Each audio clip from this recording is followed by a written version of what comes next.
أعوذ بالله من الشيطان الرجيم. بسم الله الرحمن الرحيم. الحمد لله رب العالمين، والصلاة والسلام على أشرف الأنبياء والمرسلين وعلى آله وصحبه أجمعين. الحمد لله الذي أرسل رسوله بالهدى ودين الحق ليظهره على الدين كله ولو كره المشركون. أشهد أن لا إله إلا الله وأشهد أن محمدا عبده ورسوله. اللهم لا سهل إلا ما جعلته سهلا وأنت يا حي يا قيوم تجعل حزنا إذا شئت سهلا.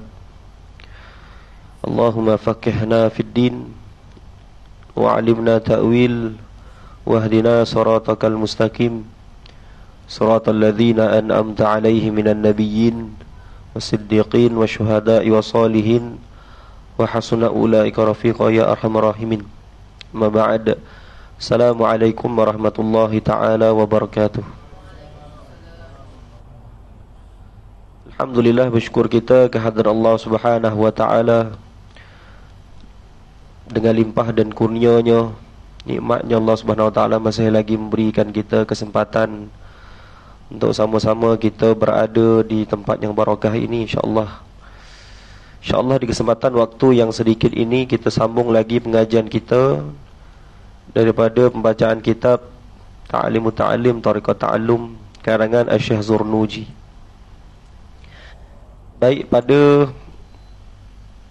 pada minggu sebelum ini ataupun bulan sebelum ini telah kita bacakan daripada fasal tawakal. Baik, InsyaAllah hari ini kita masuk kepada fasal yang seterusnya, iaitu fasal yang menguraikan tentang waktu-waktu belajar ilmu ataupun masa-masa menuntut ilmu. Bila masa kita menuntut ilmu, kan? Saya ni sebenarnya kitab tu dia tertinggal dalam kereta bini. Jadi dia pula sekolah tu sesi petang. Jadi saya pun tak sempat nak jumpa dia. Jadi kita ambil PDF lah. Zaman sekarang pun orang kitab PDF. Alim orang kitab dalam PDF. Dalam dalam telefon ni boleh simpan beribu-ribu kitab. Itu kita kata kelebihan teknologi lah yang boleh digunakan. Tapi sebaiknya kitab tu perlu ada lah sebenarnya. Tapi kalau nak pantas tu tuan-tuan, sekarang dalam phone saja. Tuan-tuan nak tengok status hukum ke, fatwa kan, ada. Nak tengok status hadis ke, ada. Tetapi kalau tidak memadai lah, hanya tuan-tuan terrujuk, mesti kena ada rujuk juga guru-guru yang berada di sekeliling tuan. Kemudian baru tuan-tuan rujuk kepada internet dan sebagainya. Baik, insyaAllah. Baik, insyaAllah. Taib. Waktu-waktu belajar ilmu. Disebut di sini. Tapi kitab ni dalam bahasa Arab lah tuan-tuan, saya tak jumpa bahasa Melayu. Ada tulis sikit. Disebut di sini qala muallif rahimahullahu taala, berkata muallif, qila waqtu ta'allum min al-mahdi ila al-lahdi dakhala Hasan bin Ziyadin fit tafaqquhi wa huwa banu thamanin sanatan wa lam yabit ala firashi arba'in sanatan fafta ba'da dhalik arba'ina sanatan. Kita baca dulu. Wa afdalul awqat syarahu syababi wa waqtu sahar wa bainal isya'i wa yanbaghi an yastaghriqa jami'a awqatihi fa idza malla an ilmin yashtaghil bi ilmi akhar. Wa kana ibnu Abbas radhiyallahu ta'ala anhuma idza malla minal kalami yaqul. Ada disebut di sini. Baik, kita baca sedikit dulu. Dikatakan waktu ta'allum. Waktu ta'allum ni apa? Waktu dikatakan waktu menuntut ilmu itu. Bila disebut menuntut ilmu itu, iaitu mulai minal mahdi ilal lahdi. Ini biasa kita dengar lah tuan-tuan. Daripada daripada buayan sehinggalah al-lahdi. Lahdi ni maknanya liang lahat ataupun liang kubur lah.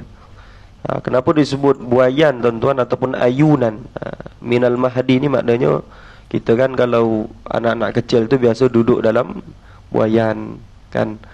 Jadi maknanya daripada, nak menunjukkan di sini menuntut ilmu tu tuan-tuan daripada kecil.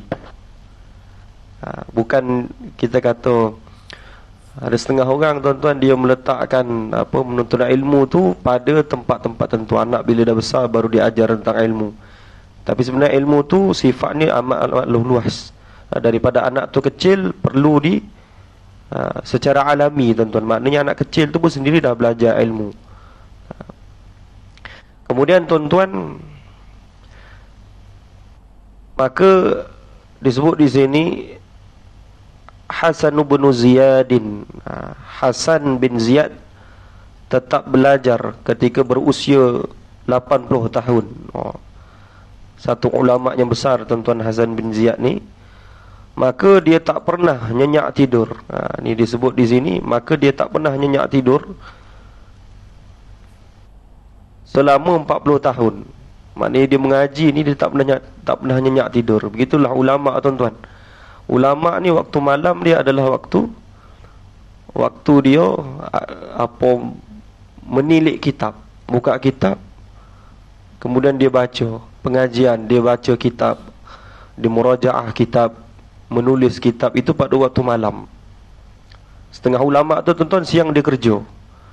Ada satu kisah tuan-tuan, zaman Nabi, saya lupa zaman Nabi apa. Satu pemerintah yang Allahumma salli alaihi wasallam, Nabi. Pemerintah, saya lupa Ilyas ke Nabi apa, lupa, tak berapa nak ingat. Cuma Nabi ni tuan-tuan dia tak pernah tidur malam. Dia hanya mengamalkan tidur sebelum zuhur, ataupun kita kata tidur yang dianjurkan dianjurkan sebagaimana dalam hadis Nabi SAW. Maka itu memadai bagi orang sebegitu kita, orang yang menuntut ilmu. Ke malam ni setengah ulama tuan-tuan dia tak tidur. Ada ditulis ataupun dinyatakan, ada ulama yang menyatakan jika waktu wuduknya waktu subuh tu ada, maka itu adalah wuduk pada waktu isyak. Maknanya dia tak tidur lah. Kalau tidur ni batal wuduk tuan-tuan. Kalau tidur ayam tu tak batal lah tuan-tuan, selagi tak bergerak kita punya bawah kan. Tapi orang yang tidur biasanya batal wuduk. Jadi nak menunjukkan begitu mendalami ilmunya ulama ini tuan-tuan, yang disebut Hasan bin Ziyad ni. Kemudian tuan-tuan, setelah itu dia berfatwa selama 40 tahun. Menuntut ilmu 40 tahun, berfatwa 40 tahun. Jadi kalau kita singkap tuan-tuan, ulama-ulama terdahulu tu biasa fatwa. Imam Syafi'i tuan-tuan berfatwa sebelum umur dia 10 tahun, 20 tahun dia dah berfatwa. Ketika umur 16 ke 17 tahun dah berfatwa. Dan telah diiktiraf ulama-ulama besar. Jadi kita tak sampailah pada tahap tu. Cuma nak sebut di sini begitulah istiqamahnya orang-orang yang menuntut ilmu. Begitulah yang kita perlu terapkan kepada diri kita untuk menuntut ilmu. Ada orang dia kata apa? Dia kata, ada orang lah sebahagian orang kata kita ni dah tak relevan untuk menuntut ilmu. Saya tuan-tuan pernah saya mengaji satu kitab di Tirmizi. Kalau tuan-tuan pernah dengar Ustaz Adlan, Syekh Adlan, dia meninggal lah arwah, pemegang sanad hadis. Jadi tuan-tuan masa ikut pengajian dia tu, dia jemput satu ulama daripada benua Hindi. Kemudian tuan-tuan, masa kita ngaji tu kitab Muwatta', kitab hadis Muwatta', kitab apa, karangan Imam Malik. Ada lebih kurang 1000 hadis. Jadi adalah dalam beberapa orang, puluh orang lah, tak sampai ratus lah. Jadi kita bersua kenal lah dengan orang-orang dalam tu kan. Kita tanya dari mana. Saya tu muda lagi masa tu, mungkin umur baru 20 tahun. Jadi ada satu orang ni tuan-tuan, dia cikgu tuan-tuan. Kita tanya dia dari mana, dia kata dia dari Sabah. Tapi demi ilmu tuan-tuan, setiap hari Isnin dia akan datang ke Semenanjung untuk mengambil sanad hadis. Tu hebatlah maknanya. Dia punya perjuangan menuntut ilmu dia. Maka tuan-tuan, balasan yang Allah beri itu setimpal lah insya-Allah dengan apa usaha yang dia buat. Berbanding dengan kita tuan-tuan, sikit-sikit lah. Kita kata sikit-sikit, tak berapa nak kuat. Dia kalau sikit-sikit, tak berapa nak kuat, tapi fahamnya baik, tak apa.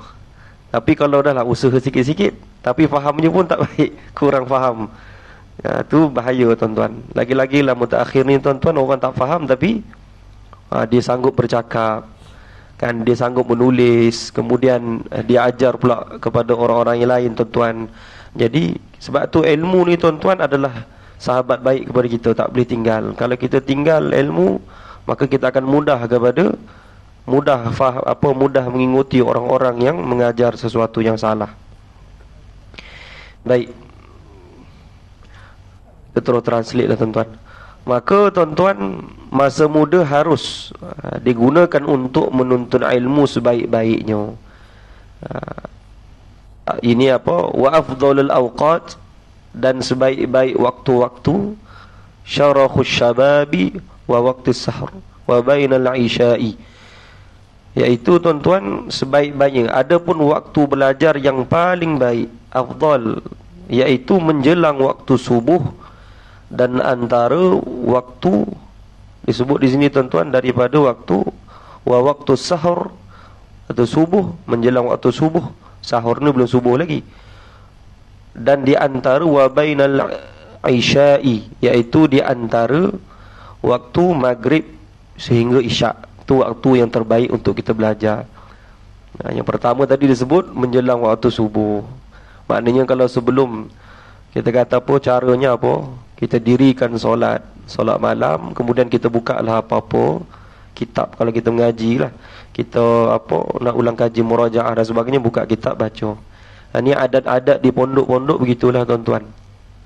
Setengah di pondok-pondok ni biasanya sebelum tidur pun dia murajaah dulu, kemudian bangun pagi esok pun dia murajaah. Begitu juga orang yang hafal Quran. Hafal Quran lagilah waktu yang paling afdal adalah sebelum menjelang waktu subuh. Itulah waktu yang paling baik untuk dia mengingati Al-Quran dan mudah hafal Quran. Dan hafalan itu sangat berguna. Maknanya kalau biasanya lah yang saya tengok tu, sebelum dia tidur dia akan baca dulu. Bacalah 2-3 kali sampai dah ingat-ingat sikit, tidur. Esok pagi dia mengulang, dia mula menghafal, insya-Allah mudah. Dan ilmu juga begitulah tuan-tuan. Kitab-kitab ni pun tuan-tuan, setengahnya itu perlu dihafal kan. Baru ni saya hantar adik saya tu, ni tahulah apa Ustaz Hasan tahu, dia sambung belajar di Kembang Bujuk, balik sini sambung pula di Kembang Bujuk, ada masalah sikit di sana.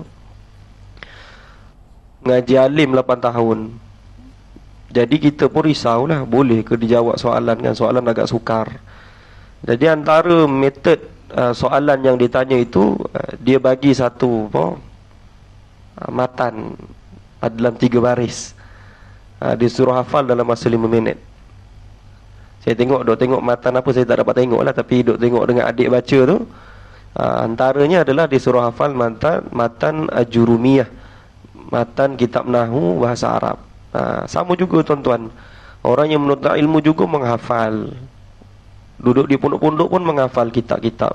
Kan, kitab Nahu, kitab Tauhid pun hafal. Aqidatul Awam semisalnya. Ataupun apa, banyaklah kitab lagi kita hafal. Yang sepatutnya kita hafal. Kitab apa, contoh kitab ngaji tajwid pun ada setengah pun kena hafal juga.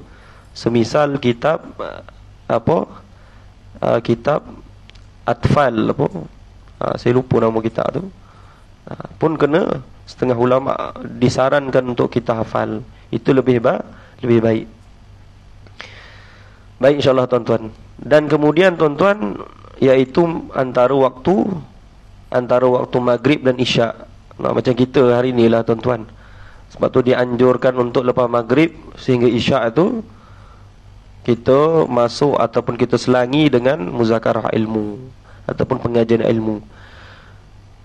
Dan tidak ada masalah pun untuk sekiranya kita kalau di tempat-tempat daurah kan, kita lambatkan waktu isyak ataupun akhirul isyak pun tak ada masalah lah. Tapi dengan sebab menuntut ilmu lah, bukan sebab lain. Tak ada sebab maksiat kan. Jadi itu dibenarkan kan, menuntut ilmu tu dibenarkan untuk mengakhirkan isyak.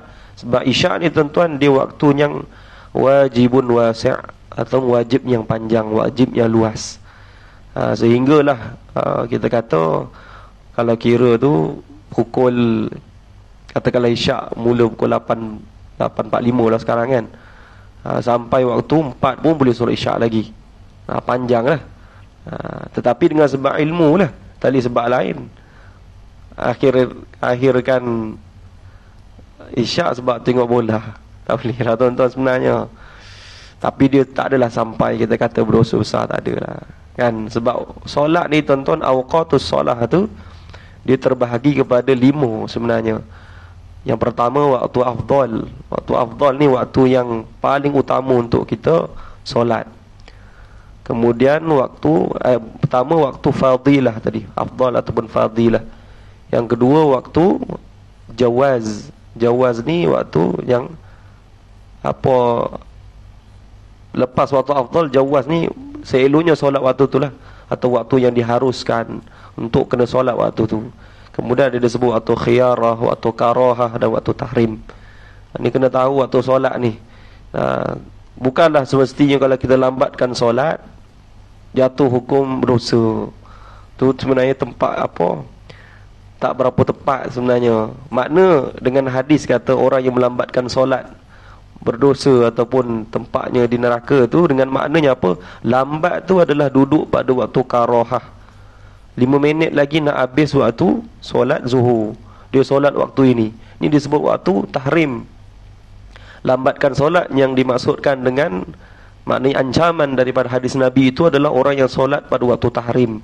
Iaitu kalau dia solat tu tuan-tuan, maka dia tak boleh sempurnakan solat dia. Macam mana nak tahu sempurna tak sempurna solat itu? Kalau tak memadai, tidak mencukupi. Contoh kita solat 4 rakaat, 3 rakaat dapat pada waktu zuhur, masuk bagi asar, maka ini maknanya dia dapat solat walaupun dia solat waktu tahrim, tapi solatnya tak perlu qadha kan. Tapi kalau orang yang solat dia Allahu Akbar, baru rakaat pertama tu dah bunyi azan asar, maka orang ni perlu dia habiskan solat dan perlu dia qadha solat dia balik. Ini disebut orang yang tak sempurna solat. Dan inilah yang disebut sebagai orang yang melambat-lambatkan solat. Kena jelas ni. Sebab saya pernah lah tu kena tegur, apalah ustaz pun lambatkan solat kan. Kita pun terkejut lah kan. Maknanya dia tak faham lagi waktu solat tu macam mana. Baik. Itu maknanya lebih baik. Jadi kita ni di negara kita ni tuan-tuan biasalah buat lepas isyak, lepas maghrib kuliah sampailah isyak kan. Tak ada masalah. Itu yang waktu yang baik untuk ni. Dan kemudian kalau kita pandanglah dari penduduk sekarang ni, itulah waktu orang untuk berkumpul di masjid berbanding waktu asar dan zuhur kan. Subuh kan payah, subuh orang nak pergi kerja. Waktu zuhur pula orang di tempat kerja. Waktu asar pula kadang-kadang ada orang nak beriadah, beli barang dapur dan sebagainya. Kemudian waktu isyak, maghrib dan isyak ni lah orang datang beramai-ramai ke masjid. Baik, insyaAllah. Kemudian tuan-tuan, para murid harus memanfaatkan, disebut di sini, sambung tadi, terus kita bacalah terus. Wa yanbaghi an yastaghriqa jami'a awqatihi fa idza malla 'an 'ilmin yashtaghilu bi 'ilmin akhar. Maka para murid harus memanfaatkan seluruh waktunya untuk belajar. Jika jemu mempelajari satu bidang ilmu, maka hendaklah belajar pula bagi ia ilmu yang lain. Tu. Jangan kita mengaji satu dah bosan pun mengaji. Kalau dah sampai datang bosan tu biasa ilmu dah tak masuk dah tuan-tuan. Tapi jangan pula jadi tabiat sebelum kita dah mengaji, pindah-pindah mengaji kan. Habis mengaji ni pindah ke situ. Itu sifat tercela bagi orang mengaji ilmu. Maknanya tuan-tuan, bila kita nak mengaji, janganlah kita mengaji satu benda je. Kita ngaji juga bab-bab yang lain. Semisal sekarang tuan-tuan, kalau buka daurah kan ada kitab yang dihimpunkan 3 ilmu sekali. Biasanya lah sekarang. Contoh kitab kitab Ar-Risalah Jami'ah, karangan kitab yang menghimpunkan kitab Ar-Risalatu Jami'ah wa Tazkiratun Nafi'ah, kitab yang menghimpunkan bab tauhid, bab fiqh dan tasawuf. Cara mengaji macam mana? Ambil dulu bab tauhid, kemudian bab fiqh sikit, kemudian bab tasawuf. Sebut tiga-tiga itu lebih baik tuan-tuan. Maknanya apa? Tidak mendatangkan kita bosan ataupun berat kepala kita kata, ataupun jemu, kita kata jemu. Sebab tu pengajian tu perlu, sebab tu cara pengajian tu perlu tepat, perlu betul. Tetapi tuan-tuan, apabila seseorang tu dah mendapati bagi dia kelazatan bagi menuntut ilmu ni, dah tak jadi masalah kan, dia dah biasa. Biasa kita lah tuan-tuan yang masih lagi baru nak menuntut ilmu ni, kadang-kadang kita jadi macam cepat bosan. Ataupun boleh jadi bosannya tuan-tuan apabila kita cuba memahami masail yang berat, pun kita tak mampu nak faham pun dia jadi bosan juga tuan-tuan. Apa sebenarnya perbahasan yang nak disebut ini? Begitu. Setengah orang tuan-tuan ada cara belajar dia tuan-tuan, dia mendengar perbahasan-perbahasan daripada, contoh hari ini banyak orang menulis perbahasan, di FB pun banyak menulis perbahasan. Digalakkan tuan-tuan membaca. Tetapi janganlah 100% kita belajar hanya membaca perbahasan orang yang tulis perbahasan ke atas isu masail tertentu. Maknanya kita kena juga merujuk kepada kitab dan sebagainya. Tak boleh terus merujuk kepada perbahasan orang lain. Sebab perbahasan yang ditulis oleh seseorang mesti berat kepada sesuatu. Tu contoh begitu. Contoh sekarang ada isu tu tentang mailul qalbi. Baca tuan-tuan. Cenderung hati, ataupun mahallah bagi ta'zir, mahallah bagi hukum, haram, halal. Macam mana kepada kita ni tuan-tuan? Adakah setelah kita melakukan sesuatu tu baru datang dosa, ataupun jika kita berniat dah berdosa? Ini kena faham betul-betul tuan-tuan. Bila kita berniat tuan-tuan, niat ni dia ittirari. Ittirari ni dia benda yang datang tanpa kita jemput dia datang. Contohlah tuan-tuan datang, kita marah ni, kita tengah marah ni, dengan nafsu amarah kita, maka datang kata, bunuh je lah dia ni. Contoh tuan-tuan maka itu berdosa tak tuan-tuan orang yang datang begitu? Maka begitu dia tidak berdosa. Sebab benda yang datang, ataupun disebut khotir. Khotir ni benda yang datang, tak boleh kita tahan-tahan, dia datang. Memang itulah sifat bagi manusia, hati itu begitu. Dia menerima khotir ataupun menerima tadi yang disifat. Ittirar ini urusan yang tak ada perbahasan, memang dia datang. Tapi bila disebut dia datang, maka dia akan datang bagi hati kita. Hati kita ni tuan-tuan, Allah letakkan disebut al-kasbu ataupun kasab. Kasab ni apa? Kasab ni disebut pilihan. Kan disebut dalam Al-Quran, laha ma kasabat wa 'alaiha maktasabat. Orang yang melakukan kebajikan akan dibalas dengan pahala. Orang yang melakukan dosa ataupun kemungkaran akan dibalas dengan dosa. Jadi atas mizan apa hukum ni akan ditakzir? Maknanya orang yang melakukan dosa tu makna melakukan kemungkaran, itulah mahala bagi takzir. Jadi orang yang melakukan dosa tu bagaimana dia di mahala, ataupun bila dia membunuh baru dia berdosa. Jadi setengah orang dia berfikir begini, sebab ada hadis Nabi SAW sebut, orang yang berniat dengan niat yang baik, maka Allah akan ganjarkan dia dengan pahala. Bila dia melakukan, maka pahalanya berganda. Maka kalau orang tu berniat dengan niat yang jahat, maka tidaklah dia tu dikena ataupun dibalas dengan dosa, melainkan setelah ia lakukan. Jadi ini perbahasan ulama panjang di sini, walaupun dia masih ada yang kita perlu faham. Sebab yang kita perlu faham, ada satu hadis Nabi SAW, ada bila bertemu dua orang hamba dengan niat untuk membunuh, berpedang ataupun membunuh, maka dia ni pun berbunuh, maka kedua-duanya masuk neraka. Padahal seorang saja yang dibunuh, seorang lagi hidup. Maka bertanya para sahabat kepada Nabi SAW, kenapa yang dibunuh pun ada dalam neraka, sedangkan yang membunuh tu seorang saja? Maka kata Nabi SAW, dia seorang ni masuk neraka sebab dia membunuh, seorang lagi masuk neraka sebab dia berniat untuk membunuh. Jadi berfaham tu. Jadi bila ini gini, tadi sebut ittirari ni maknanya benda yang datang minta kita lakukan kejahatan. Kita ni nafsu kita masih lagi pada nafsu amarah ni, biasa datang. Kemudian apabila tadi disebut kasabat tadi, kasab ni memilih kita untuk mencenderungkan hati kita kepada melakukan apa yang datang tadi tu.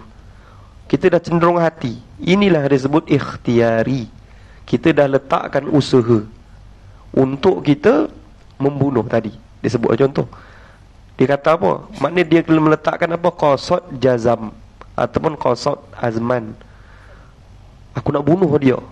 Maka di sinilah mahala takzir, dia telah berdosa.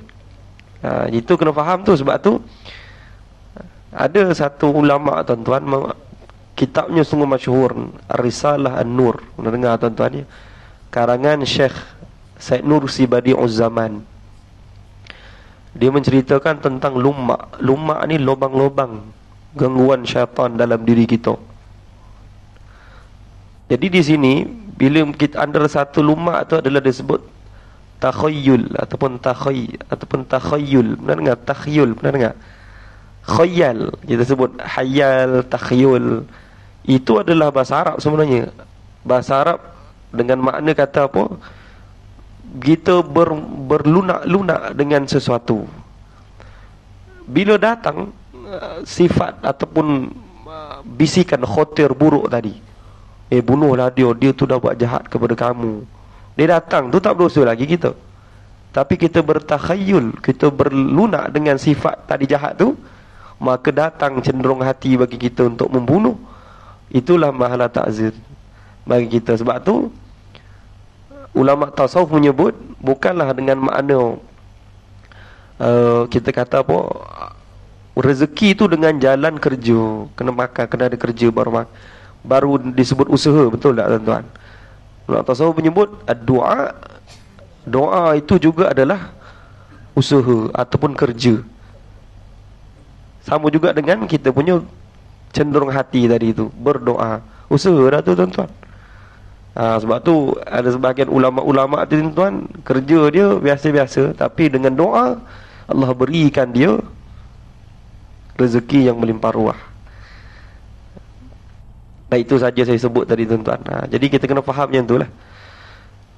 Termasuklah sifat-sifat yang tercela, sifat riak, takabur, sum'ah dan sebagainya.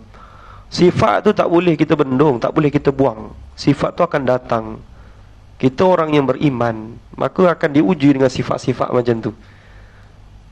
Sebab tu kalau datang bagi kita bisikan-bisikan yang tidak baik, maka teruslah kita beristighfar, astaghfirullahalazim. Kan? Kadang-kadang kita tengok orang ni, ya betul, kita datang, kita tengok dia pun kita rasa ini kita katalah, kita macam mengatakan Itu maknanya kalau datang tu biasa, memang akan datang kepada kita. Tapi mula kita rasa kita bersuuzon dengan dia, maknanya jazam kepada kita, kita nak mengata dia, maka itu dah mula kita akan dihukum dengan dosa ataupun pahala.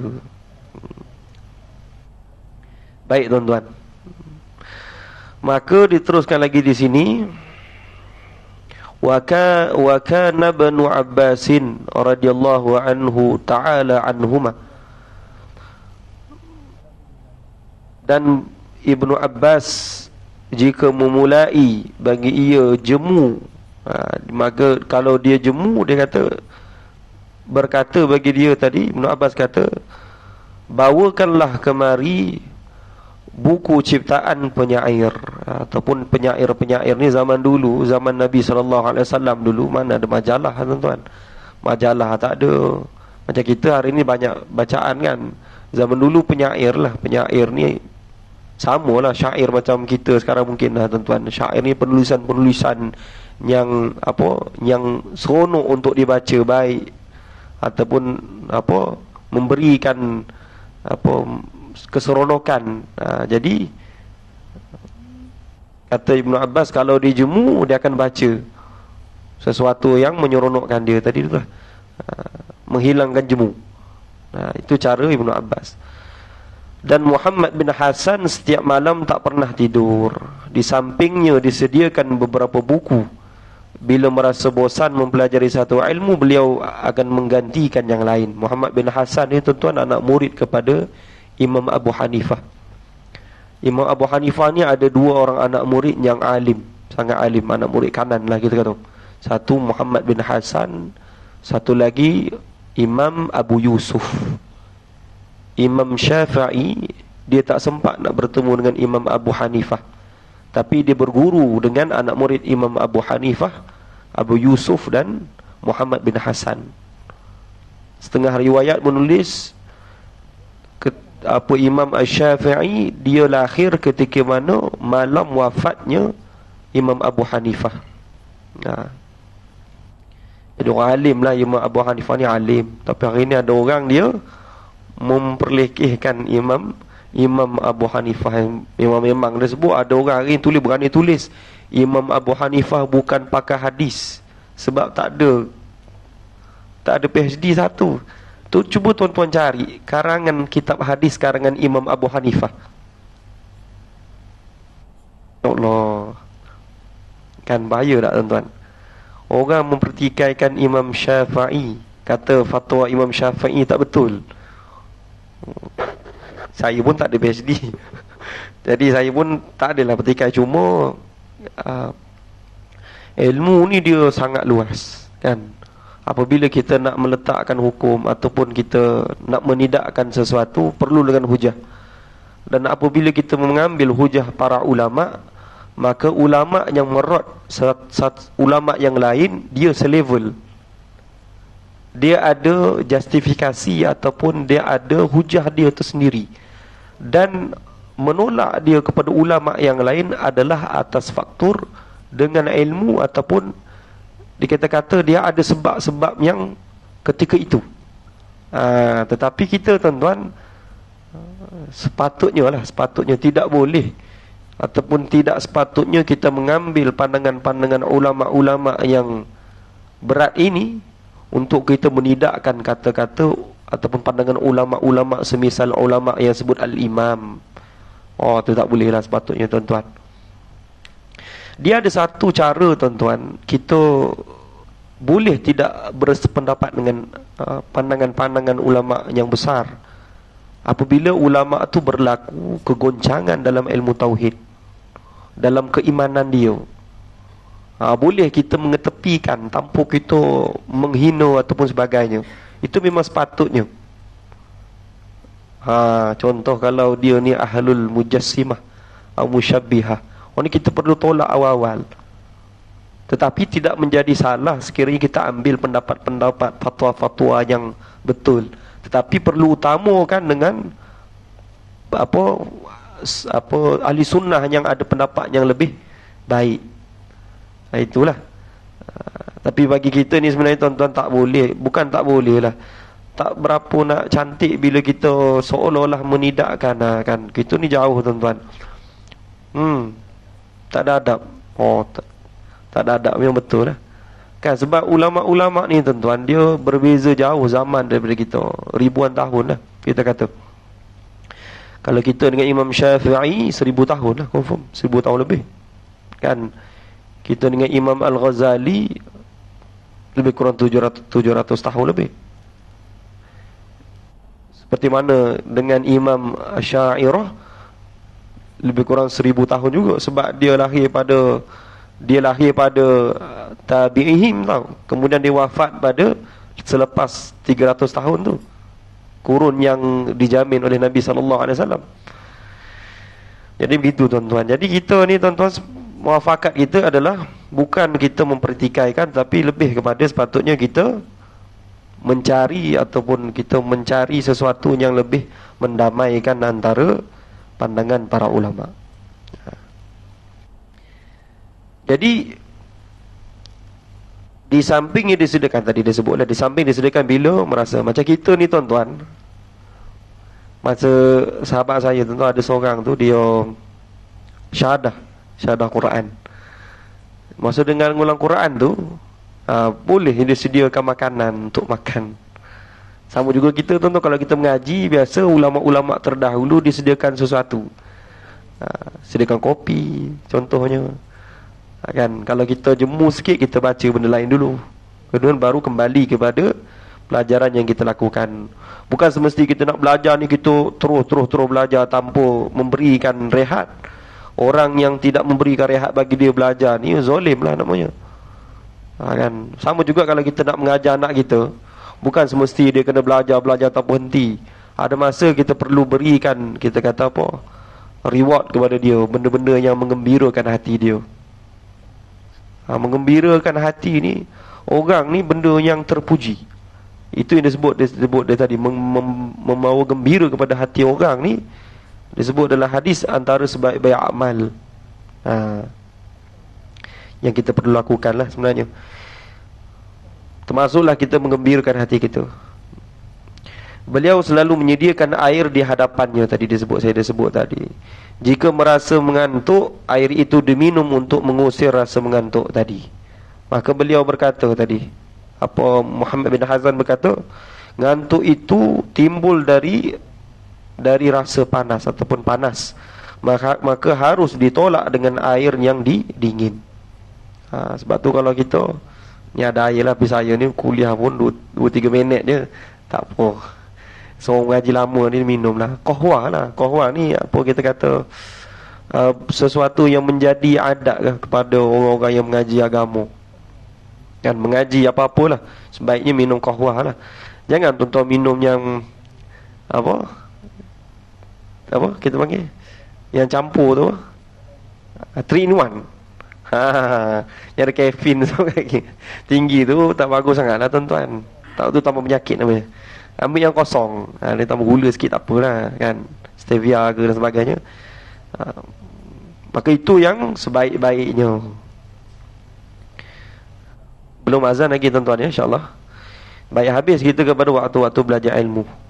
Sikit je tuan-tuan, kita masuk sikit pada kasih sayang dan nasihat. Berkata muallif, wa yanbaghi an yakuna sahibul ilmi musyfiqan nasihan ghaira hasidin, fal hasadu yadur wa la yanfa'. Maka berkata penulis, ni fasal dan seterusnya, sayang dan nasihat. Maka dan bagi orang yang berilmu itu harus menyayangi sesama mereka. Maka orang yang berilmu itu harus menyayangi antara satu sama lain. Tak ada niat bagi nak menjatuhkan, iri hati, tak boleh lah. Orang yang mengaji ilmu, dia tak boleh berniat jahat kepada orang lain mengaji ilmu. Itu tak boleh, tak baik. Kemudian tuan-tuan, maka perlu ada ataupun senang ataupun perlu ataupun dia kata di sini, merasa senang kalau Orang kalau orang mendapat kebaikan, kalau tengok orang dapat kebaikan dia rasa senang hati. Kan kalau kita ada rasa macam tak seronok tengok keserangan orang lain, maka itu hatinya telah rosak. Maknanya apa, merasa senang melihat kebaikan orang lain tu dengan mana apa, tidak iri ataupun tidak ada perasaan hasad. Tadi yang kita sebut tadi, malah takzir tadi tu, kita hasad tadi tu, kalau iri hati sampai kita kata kalaulah aku boleh hilangkan kesenangan dia ni, itu dosa macam tu tuan-tuan. Kalau niat tu betul-betul nak buat tu, niat yang jazam kita kata, maka berdosa. Kerana sifat iri itu berbahaya dan tidak ada gunanya. Disebut ni fal hasadu yadurru, maka hasad itu berbahaya, memudaratkan. Wala yanfa', dan tidak ada manfaatnya, tidak berguna. Hasad ni, tak ada kita kata orang yang berhasad, maknanya cemburu tak apa. Hasad tu lain, cemburu lain. Cemburu tengok orang yang berilmu, rasa nak berilmu seperti dia, tak apa. Tapi kalau hasad ni apa? Hasad ni maknanya sesuatu yang merosakkan, merosakkan hati kita. Kemudian tuan-tuan disebut di sini lagi, maka guru kami Syekhul Islam, baik, insyaAllah kejut saya, moden sekarang, teknologi. Macam mana azan dulu, macam mana azan dulu, insyaAllah.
InsyaAllah sikit lagi tuan-tuan. Disebut di sini wa kana ustazuna Syekhul Islam Burhanuddin rahmatullahi taala alaihi yaqul. Maka disebut dia berkata guru kami iaitu Syekhul Islam. Syekhul Islam ni ulama yang menjadi panduan ataupun yang paling antara yang paling masyhur, ulama yang sangat masyhur. Burhanuddin maknanya pencerah kepada agama, rahmatullahi taala alaihi yaqul, berkata dia, qalu inna banal muallim yakunu aliman li'anna al muallima yuridu an yakuna talamidhuhu fil qur'ani ulama'a. Maka disebut di sini, berkata gurunya, sesungguhnya anak kepada seorang yang mengajar agama ataupun orang yang alim, orang yang mengajar alim, anak orang alim yang mengajar agama akan menjadi orang yang alim. Maksudnya orang yang mengajar agama, anaknya akan menjadi orang yang alim. Kerana apa? Li'annal muallim yuridu an yakuna talamidhuhu fil Qur'ani ulama'a. Kerana guru tadi ataupun orang yang alim itu berkehendak bagi dia untuk untuk anak muridnya menjadi orang yang alim. Sebab itu. Jadi orang yang maknanya itulah balasan kepada dia yang berkehendak kepada anak-anak muridnya menjadi alim, maka anak dia sendiri akan jadi alim. Sama juga kita tuan-tuan. Janganlah kita tengok anak-anak kawan kita tu alim, bagus, kita pun cemburu kan, berhasad. Sepatutnya kita mendoakan lagi kealiman dia, dan moga-moga anak kita pun akan jadi alim. Dan seandainya anak kita tuan-tuan kalaulah dia tak alim, bukanlah itu satu benda yang perlu kita risaukan. Yang perlu kita beri kepada dia adalah, yang sepatutnya adalah pencerahan kepada agama, solat, jangan tinggal puasa dan sebagainya. Sebab alim ni adalah orang-orang yang terpilih, yang Allah pilih untuk dia tu jadi alim dengan sebab-sebab untuk menyampaikan ataupun menyebarkan dakwah. Tak semua orang akan dipilih untuk menjadi orang yang alim. Tapi kita doalah moga-moga kita ni terpilih untuk jadi orang-orang yang alim dan boleh menyampaikan ilmu. InsyaAllah moga-moga Allah Subhanahu Wa Taala merahmati kita. InsyaAllah tuan-tuan, sekadar tu untuk hari ini tuan-tuan. Kita sambung lagi pada bulan yang seterusnya. Moga-moga Allah Subhanahu Wa Taala izinkan. Dan saya mohon maaf sekiranya ada kesalahan ataupun terkasar bahasa. Apa yang baik itu datang daripada Allah Subhanahu Wa Taala, dan apa yang terkurang itu kelemahan diri saya sendiri. Bahkan hakikatnya semuanya kembali kepada Allah Subhanahu Wa Taala. Kita tutup dengan tasbih kafarah dan surah Al-As. Subhanakallah bihamdi asyhadu an la ilaha illa anta astaghfiruka wa atubu ilaik. Wa na'asru lil muslimin fi khazil allazina amanu. A'udzubillahi minasyaitonir rajim. Bismillahirrahmanirrahim. Alhamdulillahirabbil alamin. Wassalatu wassalamu ala asyrafil anbiya'i wal mursalin wa ala alihi washabihi ajmain. Allahumma ya muallima Ibrahim al-hikmata 'allimna, ya mufahhima Sulaiman fahimna. ففهمناها سليمان وكلا آتينا حكما وعلما وسخرنا مع داود الجبال وسبحنا الطير وكنا فاعلين يا رب سليمان ويا رب إبراهيم ويا رب موسى وعيسى ويا رب محمد صلى الله عليه وسلم أخرجنا من ظلمات الجهل والنسيان برحمتك يا أرحم الراحمين والحمد لله رب العالمين آمين يا رب العالمين.